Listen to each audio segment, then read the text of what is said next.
Good morning दोस्तों, स्वागत है आपका सिविल्स एजुकेशन में। आज हम लोग 5 अगस्त 2022 के करंट अफेयर्स पढ़ेंगे।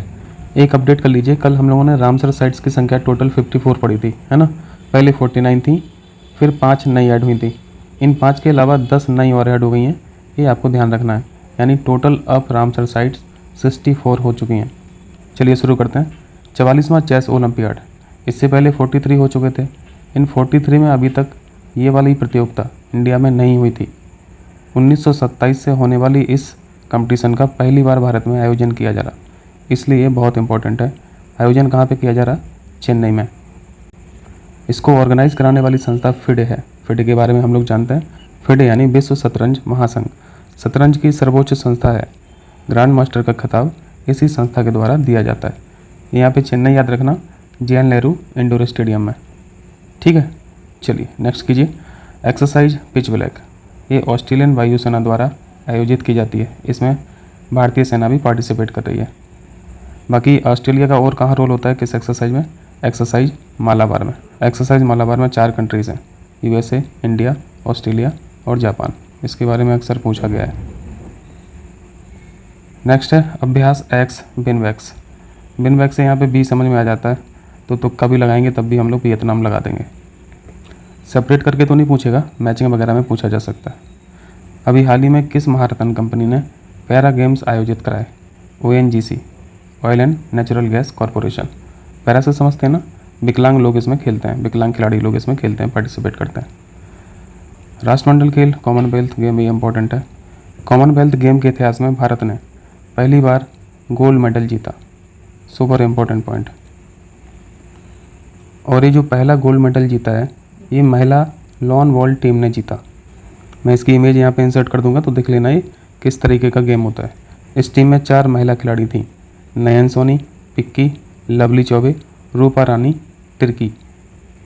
तो यहाँ पे नाम तो बहुत कम इम्पोर्टेंट है पूछा जाए, लेकिन ये टीम याद रखना किस खेल से संबंधित है, लॉन बॉल। और ये गेम तो अभी चल रहे हैं। अभी तक तो फिलहाल 2 गोल्ड मेडल जीत लिए हैं। पहला हम लोगों ने देखा लॉन बॉल में, और दूसरा जो जीता है वो टेबल टेनिस में जीता।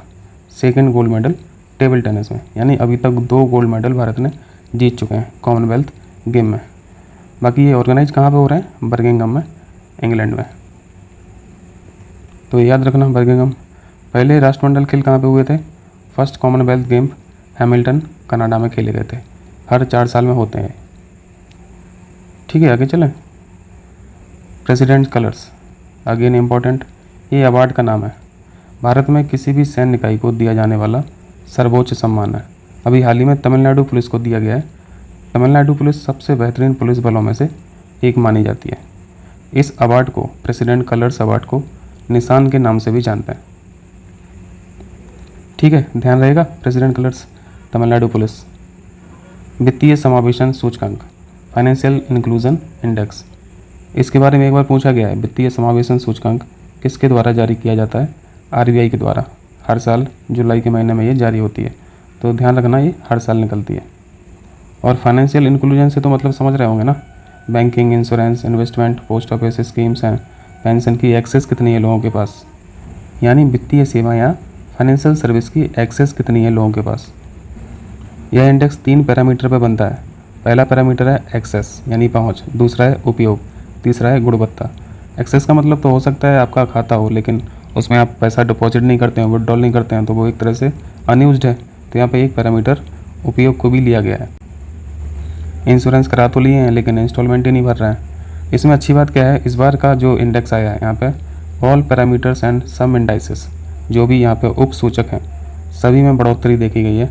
स्कोर बढ़ के कहाँ पर पहुँचा है? 56.4, कहाँ से? 53.9 से। ये स्कोर याद रखना है, ठीक है। अगर स्कोर याद नहीं रहे तो कम से कम इतना याद रखना, सारे पैरामीटर्स में बढ़ोतरी देखी गई, क्योंकि अगर कोडिंग में क्वेश्चन आएगा तो इस तरह का बना के देगा। ठीक है, हो जाएगा। Most important point, wild life protection bill. यहाँ पे हम लोग एक्ट पढ़ते रहते हैं, वाइल्ड लाइफ प्रोटेक्शन एक्ट पढ़ते रहते हैं, 1972। इस एक्ट में अमेंडमेंट करने के लिए बिल पेश किया गया है लोकसभा में।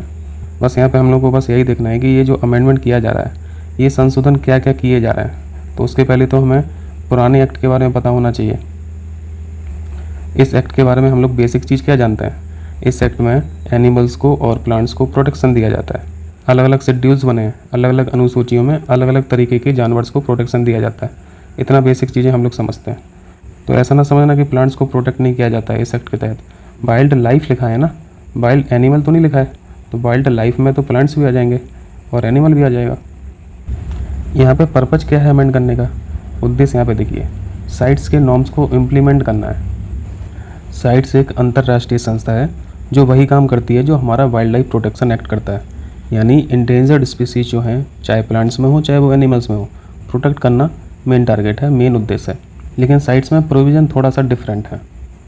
इसका फुल फॉर्म क्या होता है? Convention on international trade in endangered species of wild fauna and flora. यहाँ पे देखिए 1972 का जो हमारा एक्ट है, वन्यजीव संरक्षण अधिनियम, पहले इसके प्रोविज़न देख लेते हैं, तब जाके समझ में आएगा कि क्या क्या अमेंड किए जा रहे हैं।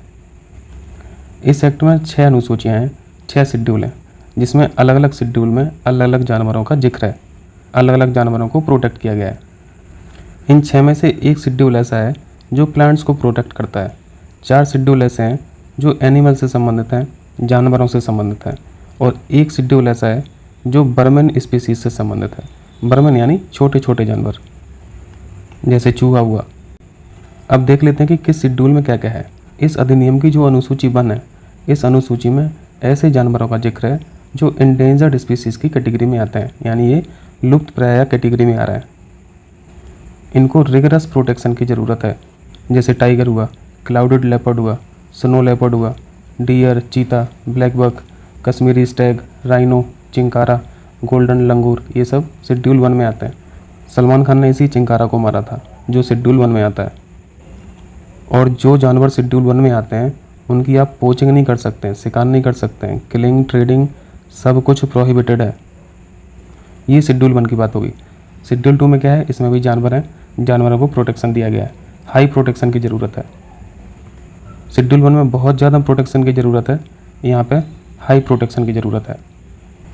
इस शेड्यूल में भी जो जानवर आते हैं उनको भी आप हंट नहीं कर सकते हैं, शिकार नहीं कर सकते हैं, जैसे जैकॉल हुआ, बड़ी गिलहरी हुई, Indian cobra, king cobra, salamander. Salamander एक बड़ी सी छिपकली की प्रजाति है जो पीले और काले रंग की होती है। मैं इंसर्ट कर दूंगा इमेज, तो देख लेना।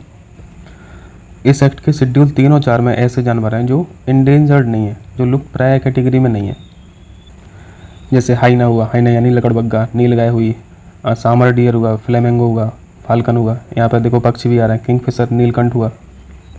तो आपने क्या सीखा? अनुसूची 1, अनुसूची 2, 3 और 4 ये किससे संबंधित हैं? एनिमल से संबंधित हैं। ऊपर यही सीखा था ना कि 4 अनुसूचियाँ जानवरों से संबंधित हैं, जिसमें से अनुसूची 3 में ये हाइना, नीलगिरी और सामर डियर आ रहा है, और अनुसूची 4 में ये पक्षी आ रहा है। इतना क्लियर है?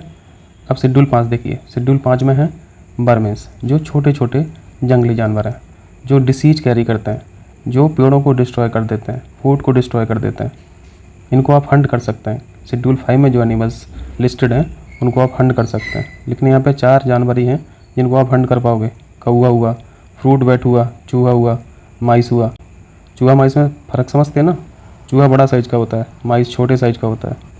माइस की पूँछ पे यानी टेल पे रोम होते हैं, बाल होते हैं, लेकिन चूहे की जो पूँछ होती है वो प्लेन रहती है और थोड़ी स्कैरी टाइप की रहती है। ठीक है, तो ये 5वां शेड्यूल हो गया। 6वें शेड्यूल में फिर एक ही बचा जिसमें ये प्लांट्स आ जाते हैं, जैसे पिचर प्लांट हुआ, ऑर्किड हुआ। इन सबों को प्रोटेक्शन दिया जाता है। पिचर प्लांट के बारे में तो हम लोग जानते हैं, ये कार्निवोरस प्लांट है, यानी ये मांसाहारी पौधा है। अब देखिए यहाँ पे इस बिल में क्या क्या अमेंड होने की बात हो रही है। शेड्यूल जो 6 हम लोगों ने पढ़े, इनको 4 करने की बात हो रही है। पहली बात, ये इंपॉर्टेंट फैक्ट है, ठीक है, सीखते रहना, यही सब एग्ज़ाम में आएगा। ये 4 कैसे करेंगे? 2 हटाना पड़ेगा। तो एक तो ये शेड्यूल 5 में जो आप पढ़े थे बर्मेंस, छोटे छोटे जानवर, कौवा, चूहा, माइस वगैरह, इनको हटाने की बात हो रही है। और इसमें क्या अमेंड किया जा रहा? 4 आपने जो शेड्यूल जानवरों से संबंधित पढ़ी हैं इनको घटा के 2 किया जा रहा। तो एक बर्मेंस जिसमें वो शेड्यूल गायब हो रहा, और यहाँ पे एनिमल से संबंधित जो 4 अनुसूचियाँ थीं उनमें से 2 कम हो रही, यानी 3 कम हो जा रही हैं। टोटल 6 थी, 3 कम हो जा रही, तो 3 ही तो बची। यहाँ पे 4 कैसे बात कर रहे हैं फिर हम लोग कि शेड्यूल रिड्यूस टू 4। इसका मतलब है कि एक नई ऐड होने जा रही है, और यही एग्ज़ाम में पूछेगा। स्पेसीमेन का शेड्यूल यहाँ पे लिस्ट होने जा रहा है, जो साइट्स में एक प्रोविज़न है। इसलिए आपने ऊपर पढ़ा था कि साइट्स के जो प्रोविज़न है उनको भी इम्प्लीमेंट करना है, तो यही वाला प्रोविज़न था। ठीक है, तो याद रहेगा ना। चलिए नेक्स्ट है, नए सीवीसी की नियुक्ति हो रही है सुरेंद्र एन पटेल।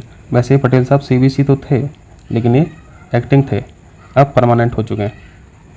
सीवीसी के बारे में जो स्टैटिक फैक्ट हैं वो हैं, ये 3 मेंबर बॉडी होती है, एक चेयरमैन और 2 बाकी मेंबर्स, यानी विजिलेंस कमिश्नर, एक सीवीसी और दूसरे और तीसरे वीसी। राष्ट्रपति के द्वारा नियुक्ति होती है और इनको नियुक्ति करने से पहले रिकमेंडेशन लेनी पड़ती है राष्ट्रपति साहब को। किससे?